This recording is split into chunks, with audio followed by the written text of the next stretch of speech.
Welcome to R&B's Bar and Gym.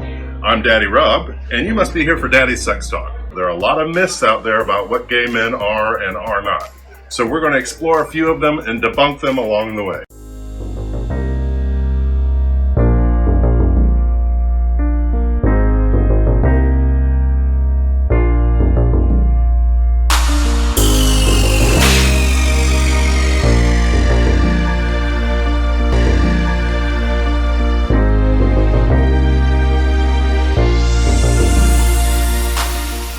Anal sex is gay.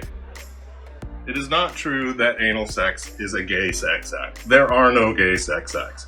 There are gay men who do not enjoy anal sex at all, and there are men of other sexual identities who do. There are men who identify as straight who enjoy something called pegging, which is the insertion of a dildo up their by a sex partner. And it doesn't matter the gender or sex of the sex partner. It is the stimulation of the prostate alone that gets them off. There are many men who do not enjoy anal sex for a variety of reasons.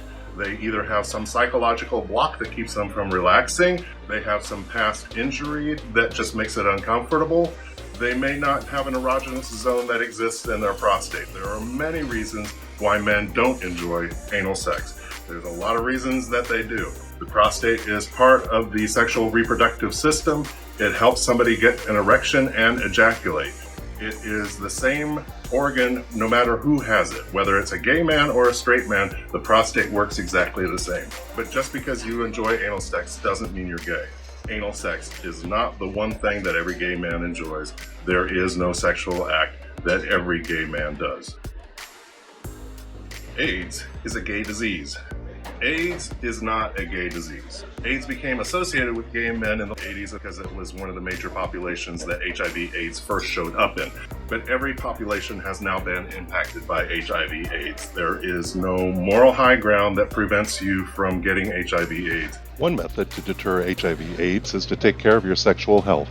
And that could be using a condom, it could be using pre-exposure prophylactics called PrEP, or post-exposure prophylactics called PEP. And if you don't know what any of those are and are sexually active, I highly suggest you look them up. It is incumbent upon anybody that is having sex to educate themselves on what proper health precautions to take when having sex. But HIV/AIDS is not a gay disease, it is a human disease. And every human being should be aware of it. Every human being should take responsibility for their sexual health, and nobody should feel that they are immune from getting HIV. Gay men want to be women. It is not true that gay men want to be women. You may have seen gay men as drag queens, but that is a role that they are taking on. You may be thinking about trans women, but those aren't people who want to be women, those are people who are women. There's a whole spectrum of sexual identity within the gay identity. There are very feminine gay people, there are very masculine gay people.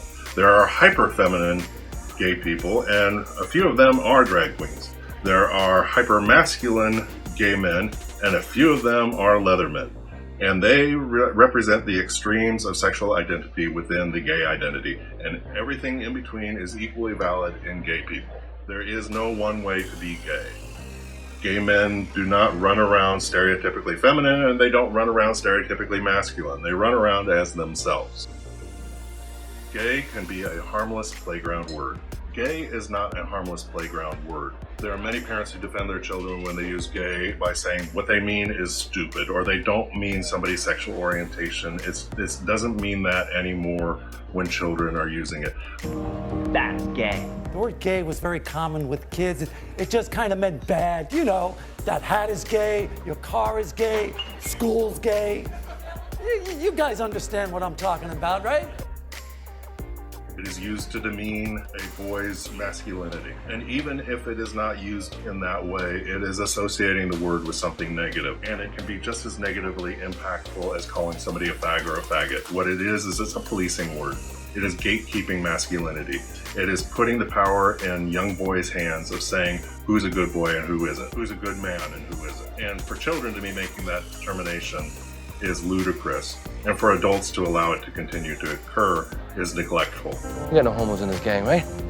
Good. It allows for the denigration of a group of people based on their identity. You may think that children are innocent in all this, and they may not be giving it a whole deal of thought. But think about what that experience could mean to a child on a playground when they grow up. Let's say, for sake of argument, that the child being called gay or fag or faggot or having that word thrown at them is heterosexual. What they are being told is that whatever they are doing is incorrect for masculinity and that they need to change their behavior, so that they go back into the masculine fold and lose whatever is considered soft or weak in them. And then when they grow up, they continue to defend against anything that's perceived as not masculine, to the point of taking it out on people, still like on the playground, who are not presenting masculinity the way that they feel it should be presented. There are many gay men who are subjects of violence from people who learned on the playground that they are allowed to do that kind of policing. It's just, as they grow up, the way they can do it becomes more and more dangerous. Now let's go back to that child on the playground again. What if that boy on the playground is actually gay? What they are learning is that their identity is a negative, and that they're internalizing that. And they may not know at that point that they are gay, but later when they figure it out, that's already imprinted on their head that there's something wrong with it, that it doesn't follow the rules, and that they are going to be excluded from their tribe.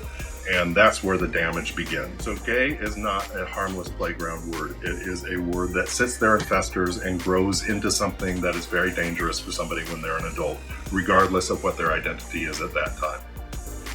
Gay people want or have special rights. Having a gay identity does not give you special rights. Gays are not a protected class. Regardless of what you may think about what happened with marriage equality, once marriage equality occurred, we did not all suddenly become equal citizens under the law. There are still many states in the United States that do not provide protection to its citizens on housing or in employment based on their sexual orientation.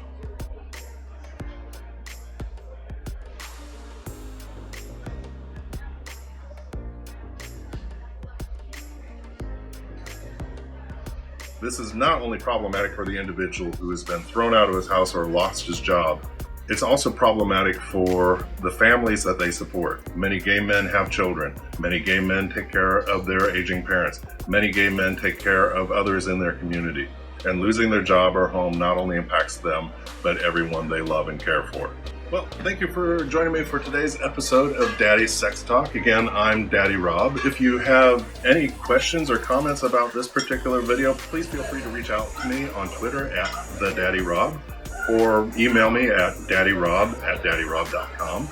Please make sure you like and subscribe to this video and ring the bell if you want to be notified of my future videos. And again, thank you for spending the time with me. And remember, Daddy loves you.